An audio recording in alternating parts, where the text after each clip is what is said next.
ఏపీకి చెందిన private bus ఆపరేటర్లు అధిక శాతం ఈశాన్య రాష్ట్రాల్లో రిజిస్ట్రేషన్లు చేయిస్తున్నారు.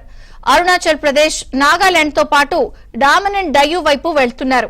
ఈ రాష్ట్రాల్లో రిజిస్ట్రేషన్లు చేయించుకుని ఆల్ ఇండియా పర్మిట్లు తీసుకుంటున్నారు.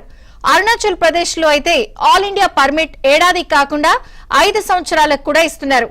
నాగాలాండ్ లేదా ఇతర ఈశాన్య రాష్ట్రాల్లో రిజిస్ట్రేషన్లు చేయించుకోవటం చాలా సులభం. వాహనం లేకపోయినా కేవలం వాట్సాప్ లో కాగితాలు పంపిస్తే గంటల్లోనే రిజిస్ట్రేషన్లు జరిగిపోవడంతో పాటు నెంబర్ సైతం వచ్చేస్తోంది. అక్కడ ఫిజికల్ వెరిఫికేషన్ పెద్దగా లేకపోవటం, ఫైర్ సేఫ్టీ స్టాండర్డ్ సర్టిఫికెట్లు అడగకపోవటం వల్ల గంటల్లోనే పనైపోతోంది. రోడ్డు ట్యాక్స్ తగ్గించుకోవడం కోసం నాగాలాండ్ తదితర రాష్ట్రాల్లో రిజిస్ట్రేషన్లు చేయించుకుంటున్నారు. ఇక ఏపీలో రిజిస్ట్రేషన్ల నిబంధనలు కఠినంగా అమలవుతున్నాయి. దక్షిణాది రాష్ట్రాల్లో ప్రభుత్వాలకు రవాణా ఆదాయం వేల కోట్లలో ఉంటోంది.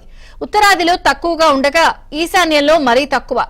ఏపీలో ఒక బస్సు ఏడాది పాటు రోడ్లపై తిప్పాలంటే 3 నెలలకు 1.64 లక్షల రవాణా శాఖకు ఆపరేటర్ చెల్లించాలి.